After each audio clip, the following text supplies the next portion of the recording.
Hi, hello everyone, John Level. How are you today?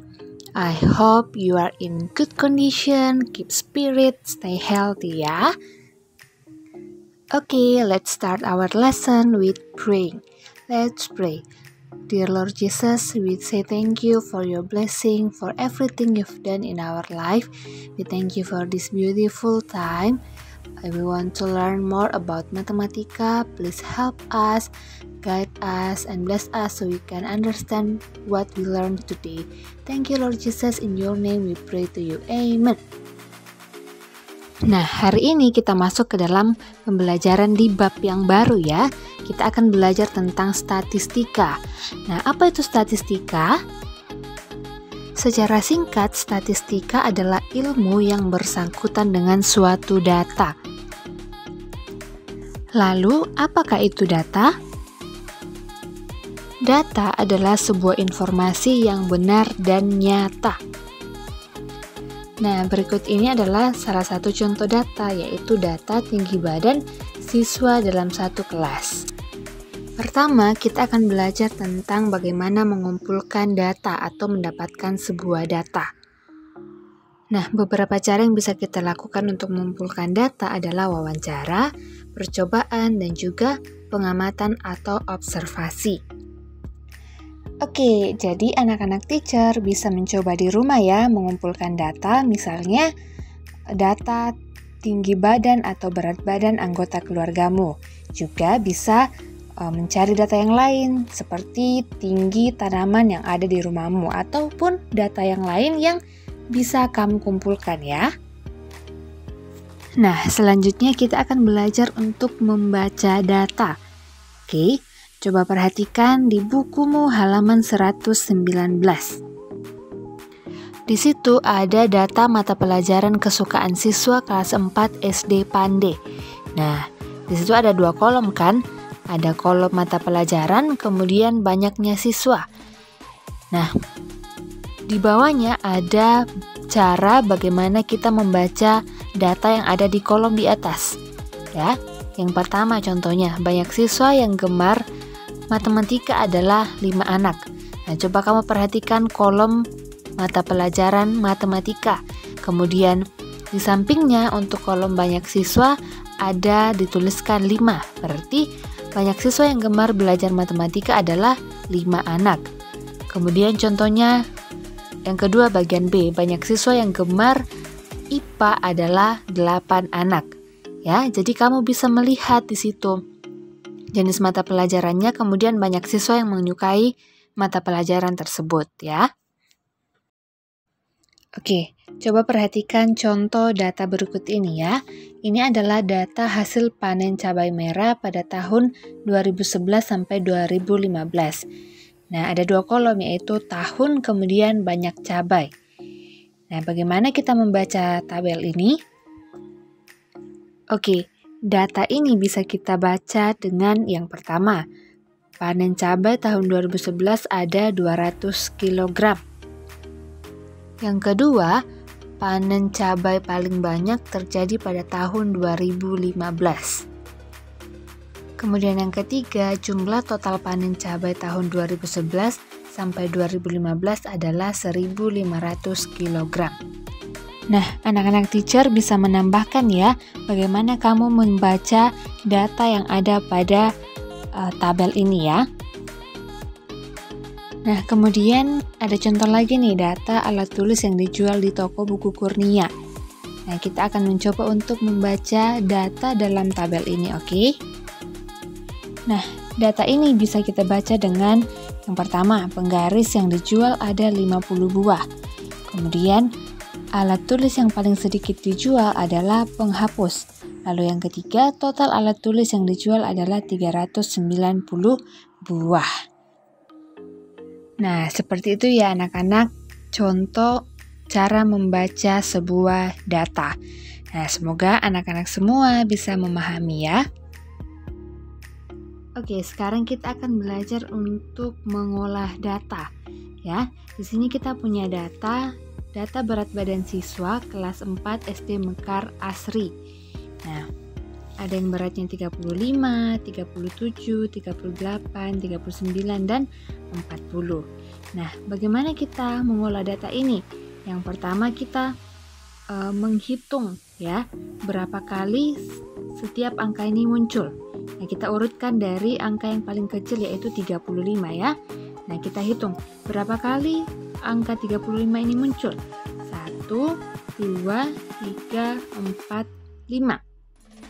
Nah, ada 5 kali ya, berarti angka 35 muncul 5 kali, artinya banyak siswa yang berat badannya 35 adalah 5 anak. Nah, sama dengan angka-angka yang lain, misalnya 40. 40 kita hitung ya, ada 1, 2, berarti banyak anak yang berat badannya 40, ada 2 anak. Nah, jadi kalau anak-anak menemukan sebuah data tentang apapun itu, anak-anak bisa melakukan dengan cara seperti ini ya. Oke, yang tadi itu adalah langkah pertama. Jadi kita kelompokkan dulu ya, untuk setiap angkanya kita kelompokkan. Kemudian yang kedua kita masukkan ke dalam tabel. Ya, caranya seperti ini. Kita tuliskan ada 2 kolom di sini ya. Ada kolom berat badan dalam kilogram, kemudian ada banyak siswa. Nah, sekarang kita urutkan lagi dari yang terkecil, berat badan terkecil sampai ke terbesar ya. 35, 37, 38, 39, dan 40. Nah, sebelumnya kita sudah mengelompokkan data-data ini pada langkah pertama. Contohnya 35. Banyak siswa yang berat badannya 35 adalah 5 anak. Oke, sesuai dengan yang kita hitung tadi ya. Kemudian 37. Tadi kita menghitung angka 37 muncul 2 kali. Berarti ada 2 siswa yang memiliki berat badan 37 kg. Nah, sama juga dengan 38. Angka 38 muncul 4 kali. Kita lihat. 1, 2, 3, 4. Berarti banyak siswa yang memiliki berat badan 38 adalah 4 siswa atau 4 anak ya. Kemudian 39 dan 40 sama juga ya. Kamu akan lebih mudah untuk memahami data ini ketika kamu memasukkannya ke dalam tabel. Oke, mari kita lihat contoh latihan di halaman 123 nomor 2 ya. Nah, ini adalah data nilai hasil ulangan IPA siswa kelas 4. Yang pertama, langkah pertama kita lakukan adalah kita mengelompokkan data ini. Nah, ini adalah nilai hasil ulangan. Mulai dari nilai 5 sampai 10.